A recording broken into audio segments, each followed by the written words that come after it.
this signal out of this board, which is a line or like a stereo signal out of your stereo at home, and it converts it into digital information.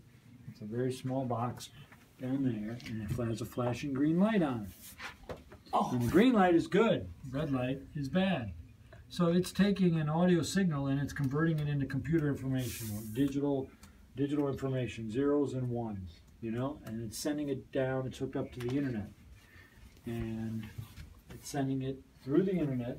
Sometimes it goes to Atlanta and then back down to Sarasota, okay, and that will go through the internet to our transmitter site. So sometimes, to know if things are working correctly in this room, you might look, if somebody calls and says you're off the air, you might look and see if the green light is flashing. Okay, that means, well, that's good, the green light is flashing.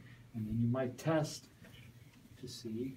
I'm leaving this unlocked right now these days because we've been in emergency mode for a little bit of a while. You might plug these headphones in, and I can hear the show. They're plugged into the box. So, because I may ask you on the phone, or you can learn for yourself that, oh, well, the signal is getting to this box, and the green light is on. So that means I'm doing everything okay from that end, because it's going all the way around and back into this, and I hear the show. So you could say, well, everything seems to be okay in this room up to this point, and the green light is on. So the problem is somewhere else. The problem could be at the transmitter site.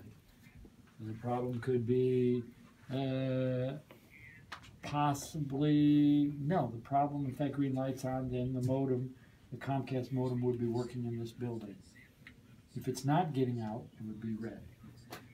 So that's one way to know that everything is going okay in here.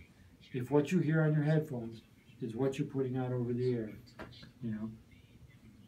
Now there's a little trick in here, not a trick, there's a little problem people run into when they do these channels, and where you could hear something different, where you're operating the board improperly because you pushed the wrong button, which can mess you up.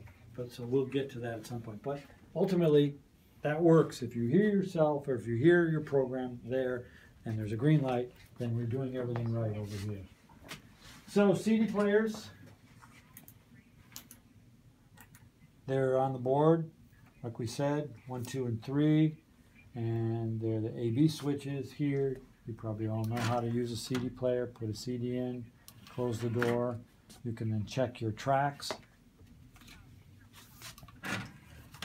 Check your tracks.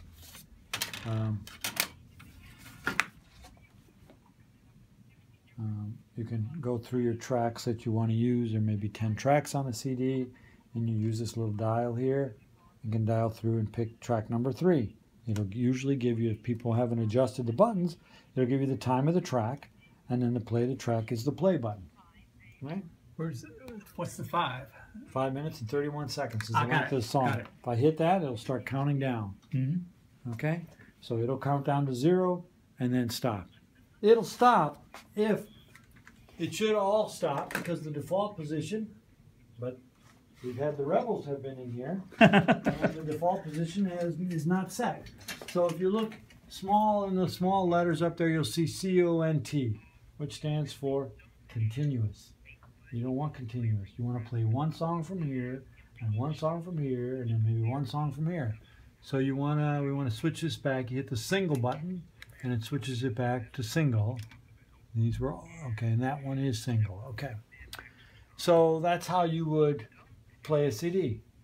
Okay. If you play it, you want to go back to the beginning of the song. You hit Q. Takes you back to the beginning. Okay. How'd you select the track again? You use this dial to select the number of the track. I see it. Okay. Now, we're in good shape. All three of these also can take a thumb drive. So if you put yourself on a thumb drive, you go home and you decide you're not going to bring your laptop, you don't want to mess with your laptop and plug it in, you can put your files on a thumb drive. And then you can change your input. There's a source button, and you hit the source button, and it'll scan the thumb drive. And it'll give you file folders, and the same thing, you dial through or push. So if you have a file folder that says the date of your show, you'd scan through, find that folder, then push the button in, and it would enter that folder, and then you could dial through and grab those tracks. I don't think many people use that.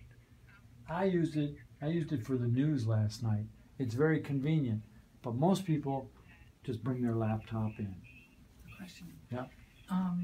Thumb drives, do they have to be 2.0, 3.0? Will it run different types of thumb drives? It'll run 2.0. Okay.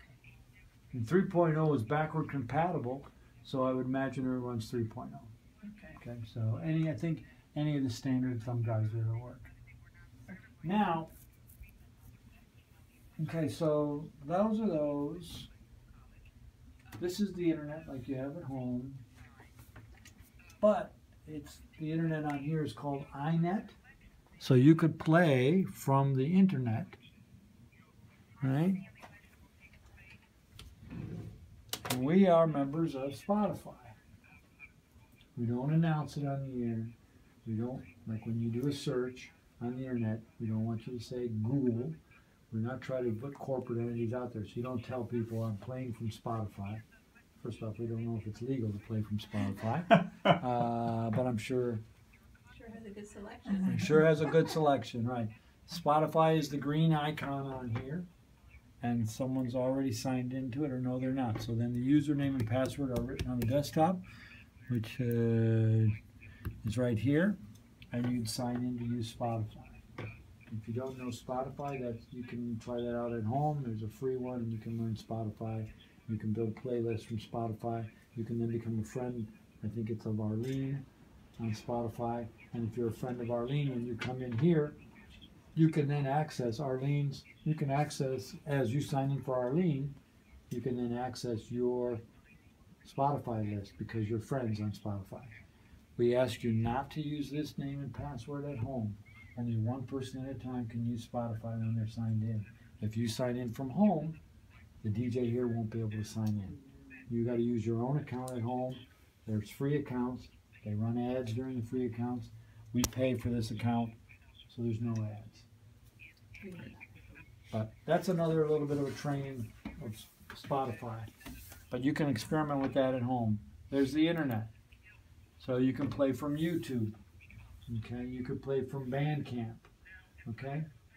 But if you've got Spotify, YouTube, Bandcamp, and you're at home on your laptop with these, and you start playing stuff, you can only play one of those at a time. You can play them all at a time, and they'll all sound together at the same time. So you got to be sure you know what you're playing. So when you're on this computer, that's one of the mistakes commonly made, is Spotify is playing, and then you go to YouTube, and then YouTube is playing on top of Spotify, and then Bandcamp is playing on top of Spotify and YouTube or whatever, and then they call me and say, I don't know what's going on. And I'm like, are you playing Spotify? I don't want to play Spotify. Well, then shut Spotify off. So you can stop on the bottom of Spotify when it's signed in. It's just got a play button or a pause button. So decide.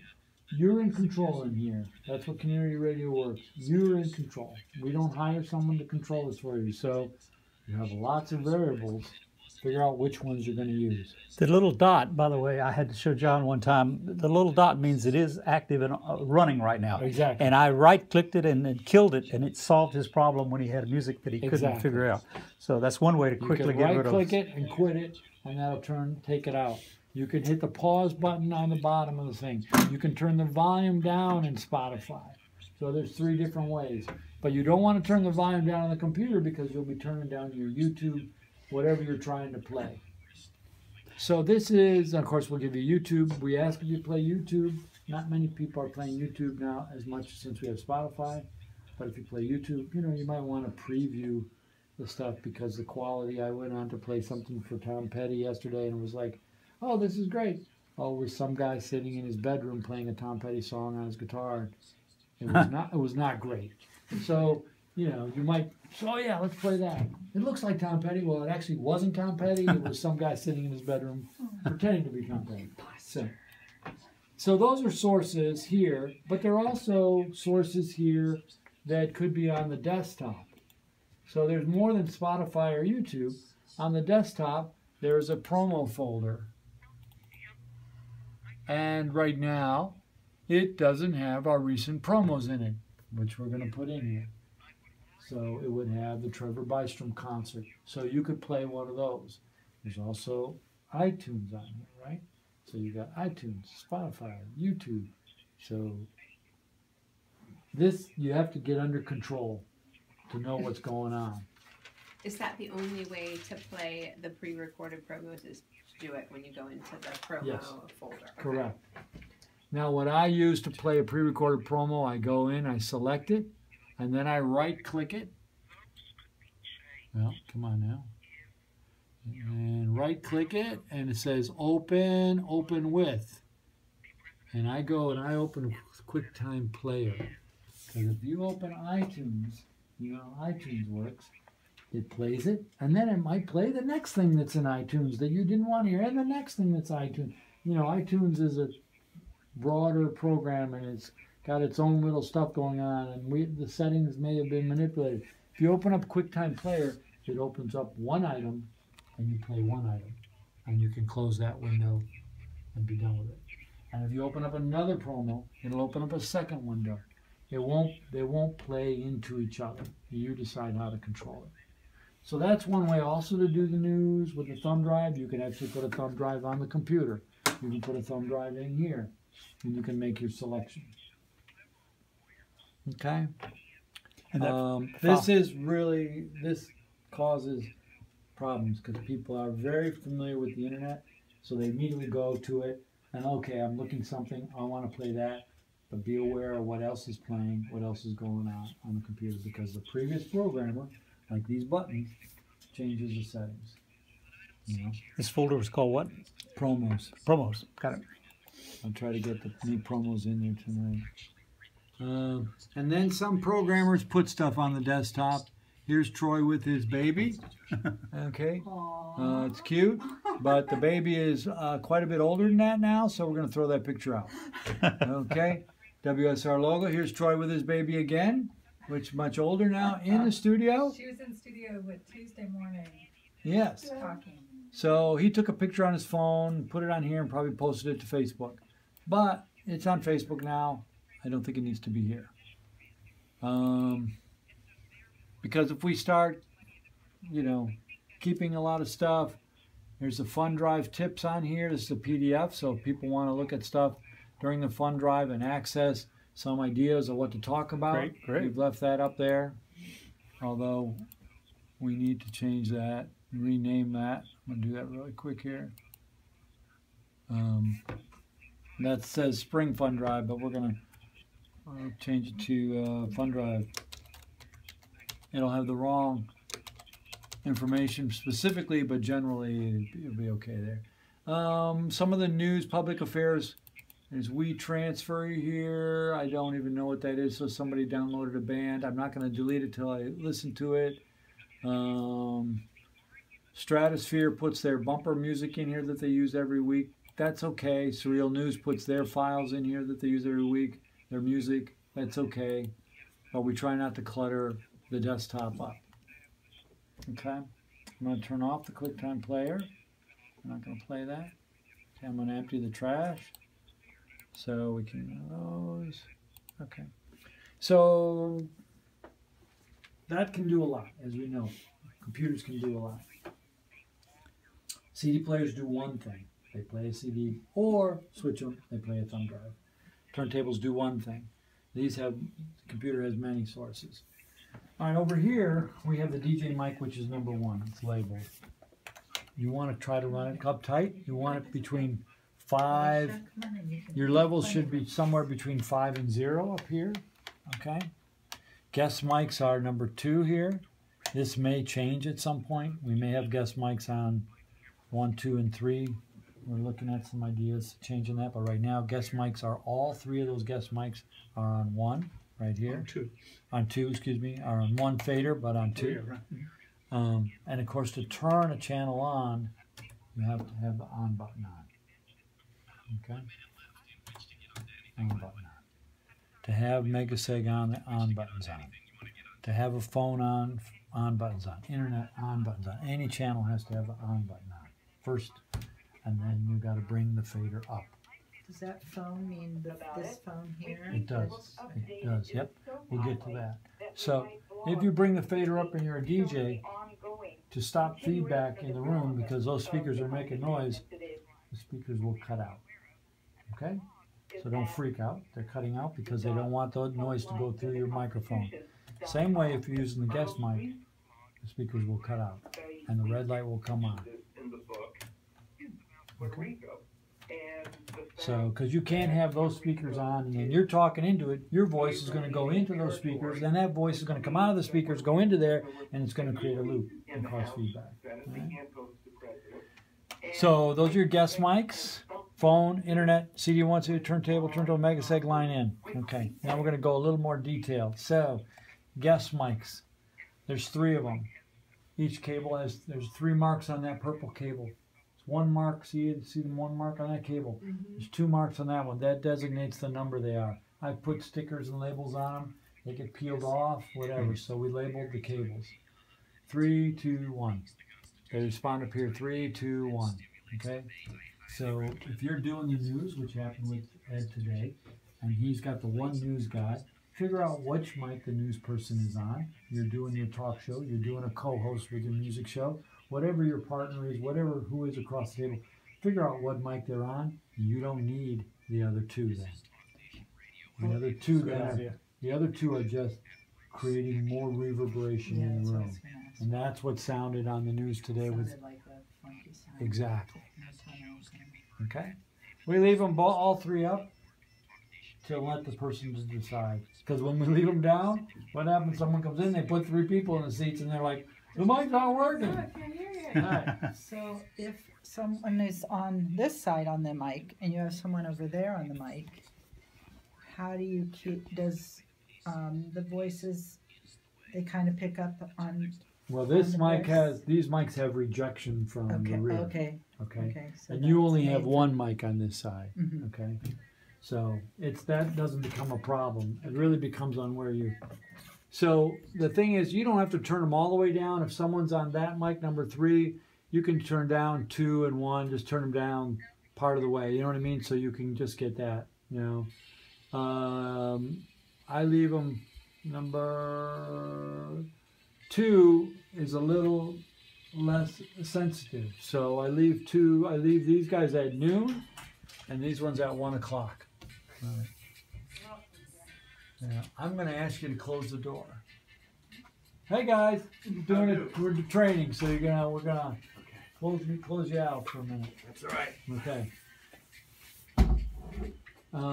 Okay. So the next show is going to start in a couple minutes. We're going to move along. We're not going to go through a confessor training, but I'm going to tell you what confessor is. It doesn't have nothing to do with this board. Confessor is where you do your login, and you can see it right now. So you have a keyboard here, which usually is over here. Okay?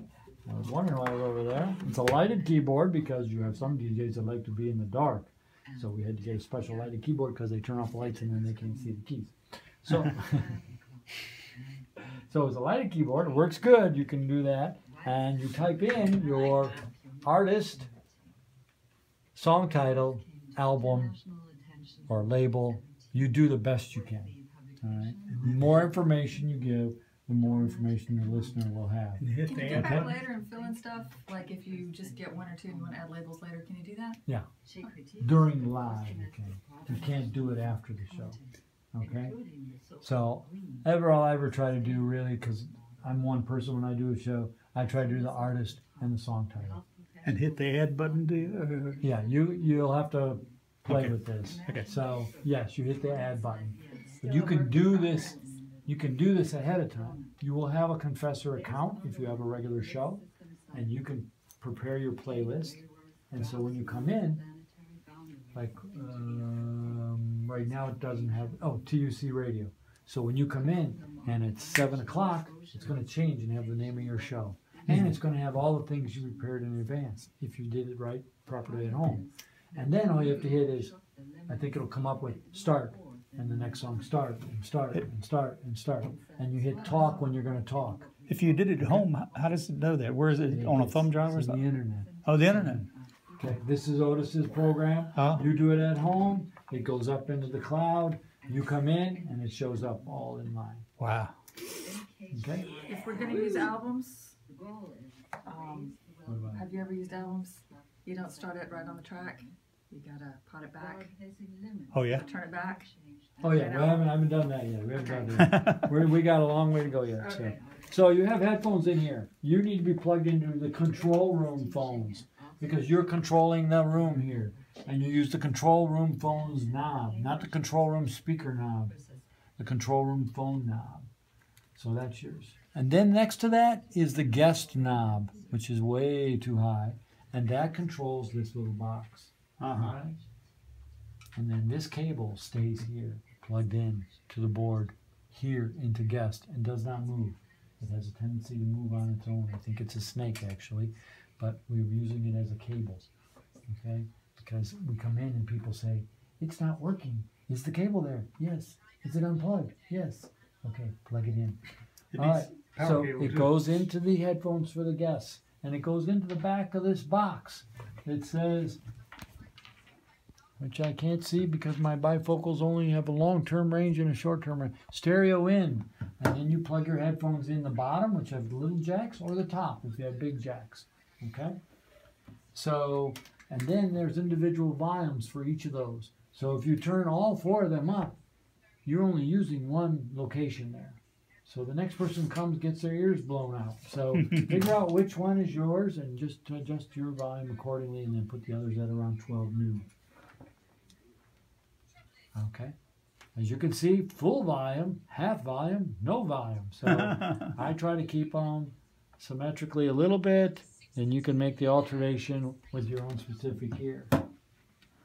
This is the hardest thing some people have to figure out to work, this little box. Really? And all you do is, if you go in the back, you know what people do? They plug into the back.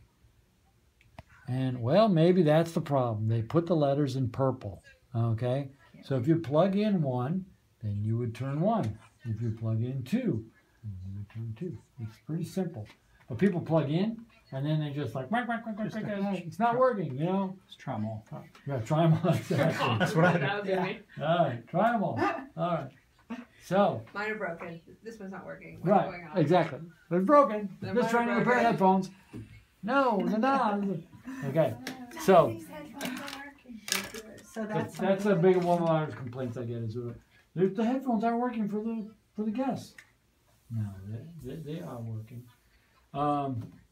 Okay, so you put your level. You want to get your level up. As you can see, this show is all green, and we say one yellow. We don't want to go more than one yellow, and you see all green and occasionally one yellow. Okay, that's a good signal. We don't want red, which is way up top. We don't want 3 yellows. We want all green and one yellow. All green is fine. We said one yellow because then you can see the change. Because you could go all green and be really low, you know. All right. Yeah. Okay. Sometimes there's a 2 yellow there, but so maybe you go down just a hair because this controls that volume. Okay. And this would also control that volume. Okay. But we don't mess with the red one. Leave it all the way up. This is where you control it. Same way with your voice. Okay. So now we're going to get into another confusing spot. I'm going to try to do this. So you can cue something. I want to hear this song. It's in CD 3. I think they should be number 1, 2, and 3. But they've been this way so long, people will freak out if I change the numbers. But one day, I'm going to change the numbers. All right? Because they're on the board. 1, 2, and 3. 1, 2, and 3. Okay. Well, maybe we'll do that. Maybe we'll say Hurricane Irma did that or something. So CD3, well, you know we can't listen to it in CD3. Why? Because we're playing Megaseg in CD3 right now. See, and that's where I think of this as CD1, I even put it in there thinking it's CD1. CD1's down here. So I put it in. I want to listen to it in CD1 because I'm going to go on at 7 o'clock and I'm going to play the song. So I'm going to hit PFL. PFL is pre-fader listen. This is what is called a fader. These are faders. They fade up, they fade down. They fade the music up, they fade the voice up, they fade the music down. That's why they're called faders. These are called knobs. Okay? You know, I think we just have to tell people, it's a different world. People don't know the names of things. Knobs, faders. So, pre-fader listen means that I'm going to listen before the fader. So the fader is not going to affect this. It's not going to increase CD1 or anything like that. So it's before the fader. It's just going to give me a standard volume so I can cue it. So pre-fader listen. Uh-oh, what happened? All it's doing is letting you monitor. It has not stopped the program. It's just letting you monitor it through these speakers. Because you know the program's got another 20 minutes, so we're going to monitor this song. And this song has a really long introduction because it's song number 1, and I know that. Okay, so we're going to go to song number 2. Oh, well, this is cool. You don't want to groove on it too long because you might forget that you're in pre-fader listen, okay? Remember, pre-fader listen has a yellow light. You'll call me and say, there's a problem down here, and I'll say, the yellow light on. And you'll go like, oh, okay, no problem now. This is only for cueing, okay? And for testing microphones. You can cue a microphone, exactly. Check, check, check, okay? Check, check, check. So we're just turning the volume up in the room. We're not changing the volume of the microphone because remember it's pre-fader listen. We're just checking to make sure that this mic is working. And we can hear it's working. So you could pre-fade listen. Can you check that mic over there?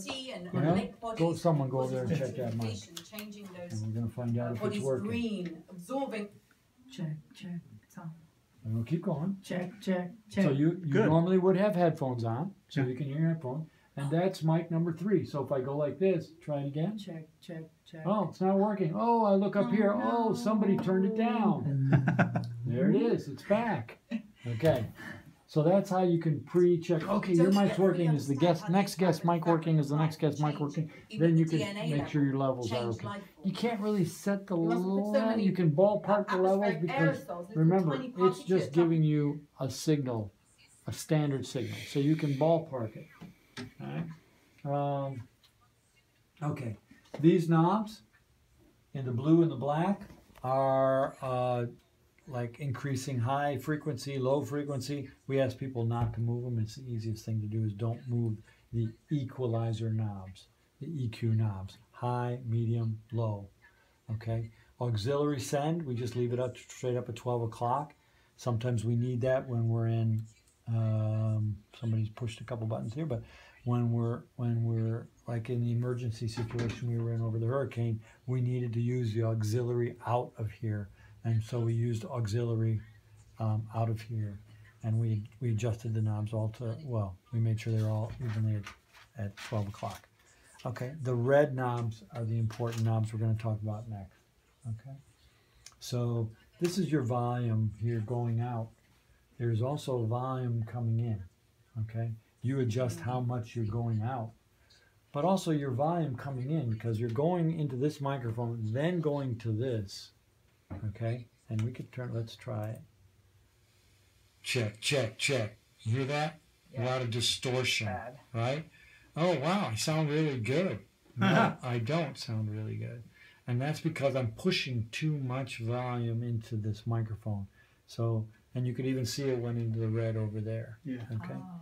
So you don't want red lights. So check, check, check, check, check, check. All right, no red lights. That keeps you from red lights. Also, I just back it off a little bit more. So that's how you can check. You can see here, right here. Okay, so the rebels were in here, Road Dog Russ. They turn these knobs too hot usually. See the red light? That's too hot. We don't want to play that. The performer who lives locally may hear it and say, you're playing distorted. Back it off. Okay. Get rid of the red. No red. So only green. That's our signal. Green signal. That's our signal strength. And you can see that these even monitor. You don't even have to do that in pre-fader listen. This is registering my voice right now. If I get excited, it's going to go into red. Okay? Yes, this is the Howard Stern Show. Okay? But I'm not going to talk like I'm going to talk like this on the air. Thank you for listening to WSLR. That's a good level. Okay, let's try level for someone over there. Same kind of thing. I don't have to have a pre-fader listen. I can do it visually. I can do it visually with the CDs. I'm playing a cut and I can see. Usually the CDs are about at 1 o'clock. About 1 o'clock, just as she's got Megaseg. We're leaving Megaseg here at 12 o'clock. Turntable 1 is turned up all the way. Turntable 2 is, of course, not used. So these are important because they create the quality of the signal coming in. This creates the volume, but this kind of creates the quality and keeps the distortion down. You have someone come in who's really loud in the studio, you're going to need to back off this. Or if it's a guest, you're going to need to back off up here. Okay? Those are important. These red knobs, don't worry about. That's whether you're left or right speaker, and we leave them in the center because we want the voice to come out of both speakers. Unless it's a Halloween show, then we do that. This one was adjusted today. I just moved it back to normal. Some people turn the wrong knobs, and that's just naturally to happen. So these, okay, so, and the AB ones, remember the ones on the knob, on the top, adjust the names on the top, and the ones on the bottom, adjust the names on the bottom. All right? So Megaseg is always at 12 o'clock. CD 1, 2, and 3, I would say are at around 1, 1:30, whatever, right in there. And here's line in. It's cranked up all the way. Probably doesn't need to be cranked up all the way. Probably about similar. But it also depends on your computer. Some laptops have a higher volume. It depends. You come in and a lot of times, we're not getting it out of my computer. Turn your volume up on your computer. You know, make sure your volume's up on your computer. This board doesn't make mistakes. You know, it only does what you have it do. Same way with your laptop. So it's. So if you're playing the thumb drive on one of the CD players, you would control it from right there. From the CD knobs, right? Because it's on a CD. And where's the line in? Line in control is right there. Got it. Right. All right. So we're going to talk about phone. So the phone is a special thing because the phone has to carry the person who's calling in's voice, but they have to be able to hear you. And normally, if they want to hear you, you talk into this. But you're not going to be talking into this. You're going to be talking into this. So this little machine takes your voice and your guest's voice and puts it back into the mix and sends it back to the phone. So as you noticed this morning, he did a call-in on a call-in show. We did. Bob Connor's voice was really hot because when you turn the phone on, you're bringing up the phone guy, and you're bringing up a little bit of yourself who is going right here. That is going back into his line. All right. So you might, when you bring up the phone, you might bring the guest and your mic down a little bit, because as you increase this, you're increasing the phone call, but you're also a little bit increasing your voice because he's got to be able to hear you, and so you might take this down a little bit or find the balance in here. You have to listen. This morning, I think John Dickman caught it, but for the first few sentences of Bob Connor, he was distorted, so he backed him off. So you'll hear that in your headphones. Right. You'll hear that And weird. that's the difference. Listening and hearing. You have to be able to distinguish what is going on. A lot of people hear themselves, but are they really listening to what's going on?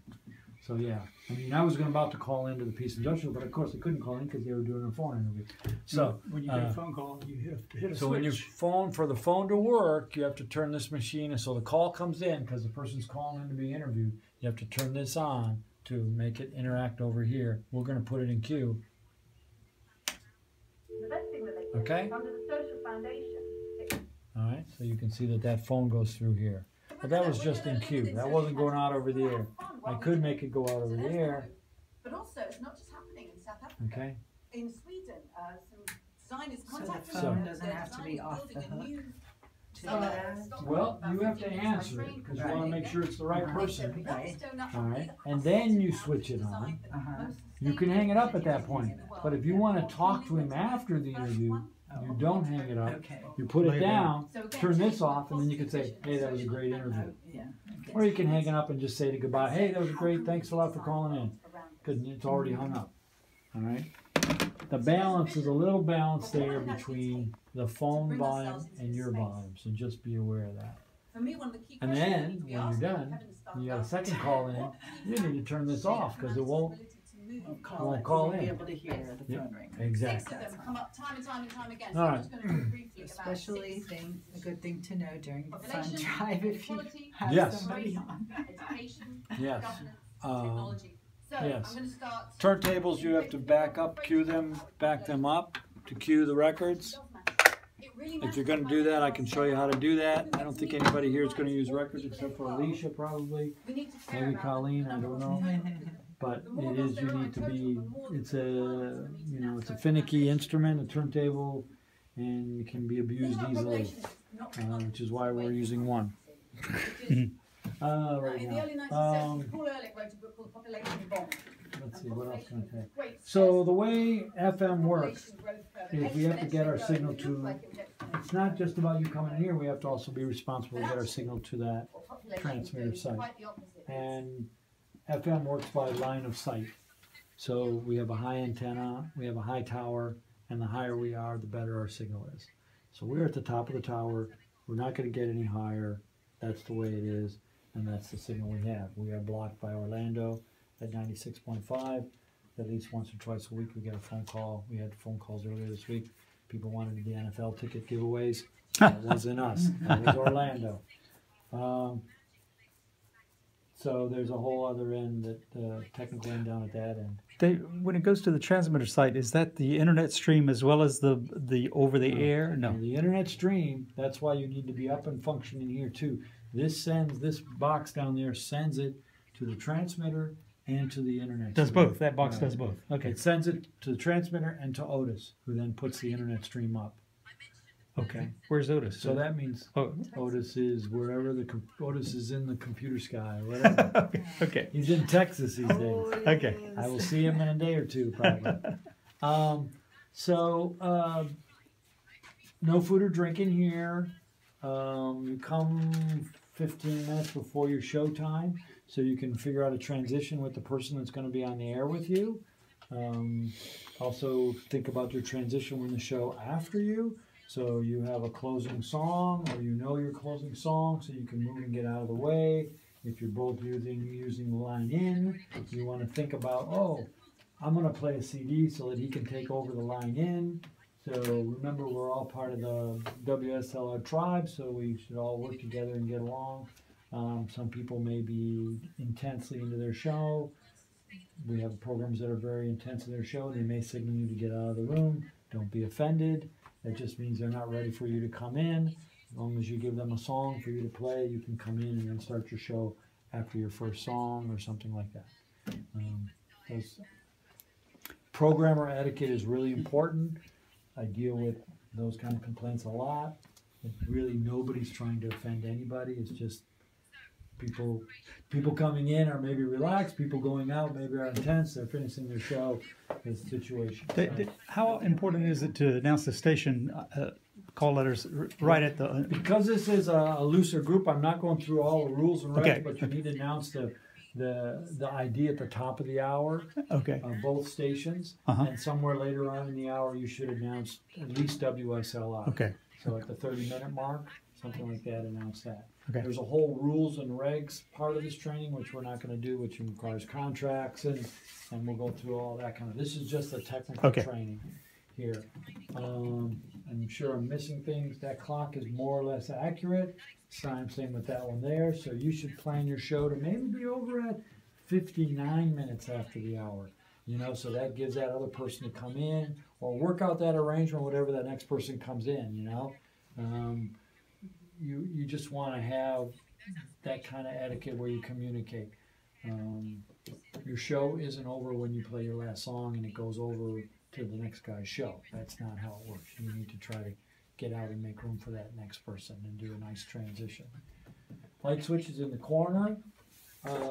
We usually put the promos, the list of what promos are in here up there. How about So you know. PSAs? PSAs, the PSA book is here. You can pull from there. You need to do 2 an hour. Let's see here. 2 an hour. There are blue ones in here that are WSLR events. There might be some that aren't WSLR events.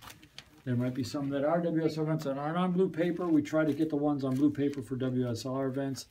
Of course, and then we have the posters up here that you can pull information from. Let's see. We don't want to mess in this corner because this is where the wiring goes in, so you don't want to roll this cart around or set stuff on that cart. There's a fan there. You need additional air. Understanding that that fan, when it's on low, is not bad, but if you're putting it up on high, you're going to hear a fan noise coming into that microphone. No. Okay. So these guys are getting ready to come in. I'm sure the headphones up there.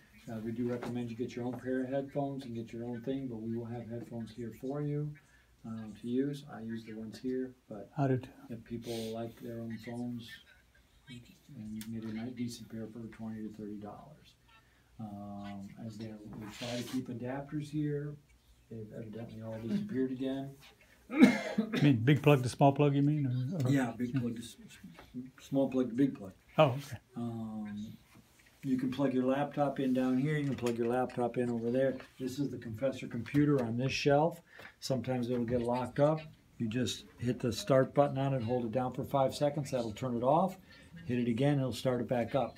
You open Firefox, and the default page from Firefox is the Confessor. If you do this Confessor, it'll show up online underneath your show, and it'll actually have a list of the songs that you played and the times that you played. He's checking his clock. Yeah. I know Gary likes to get in here and set up. Okay. So let's head out. Poor Gary.